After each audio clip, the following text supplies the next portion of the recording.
کیا آپ نے کبھی ایسا واقعہ سنا ہے جہاں یہ ظالم بادشاہ کی پوری طاقت، اس کی فوج، اس کا غرور سب لمحوں میں ریزہ ریزہ ہو جاتا ہے، اور یہ سب کسی کے سامنے؟ غوث اعظم رحمۃ اللہ علیہ کے ایک اشارے کے سامنے۔ آج کا واقعہ سن کر آپ کی روح لرز اٹھے گی، وہ یقین تازہ ہو جائے گا کہ اللہ کے ولیوں کی نظر پڑ جائے تو ظالموں کے تخت بھی بدل جاتے ہیں۔ کرامت غوث اعظم رحمۃ اللہ علیہ۔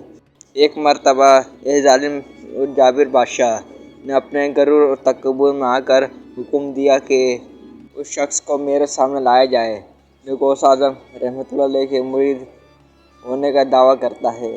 آج میں دیکھتا ہوں غوث اعظم اسے کیسے بچائیں گے۔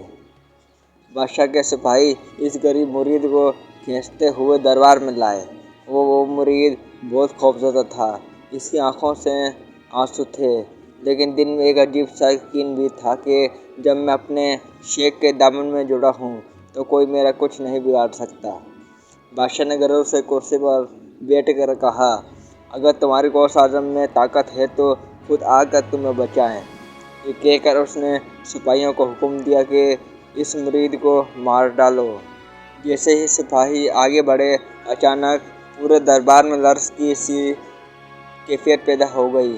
بادشاہ کا تخت ہلنے لگا، دیواروں میں دراریں پڑ گئیں، سپاہی خوف کے مارے زمین پر گرنے لگے۔ اسی لمحے دربار میں ایک نورانی روشنی اتری جس نے سب کو اندھا سا کر دیا۔ اس نورانی تجلی سے ایسی بیت نکلی کہ ظالم بادشاہ کا چہرہ زرد پڑ گیا۔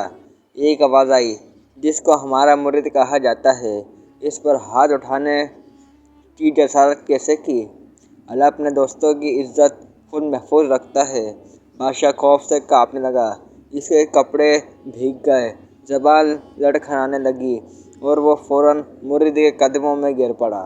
اس نے کہا، مجھے معاف کر دو، میں نے تمہارے تیر کا مقام نہ پہچانا۔ لیکن معافی کی مہلت ختم ہو چکی تھی۔ بادشاہ کے جسم میں شدید کپکپی دوڑی اور دیکھتے ہی دیکھتے وہ اپنی کرسی پر ہی جان کی بازی ہار گیا۔ پورا دربار یہ منظر دیکھ کر لرز اٹھا۔ غوث اعظم نے اپنے مرید کو بچا لیا اور دنیا کو دکھا دیا کہ اللہ کے دوستوں کے ساتھ دشمنی اللہ کی غضب کو دعوت دینا ہے۔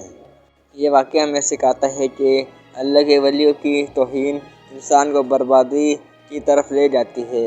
مخلص مرید کبھی تنہا نہیں ہوتا۔ اللہ جسے چاہے عزت دے، جسے چاہے ذلیل کر دے۔ بے شک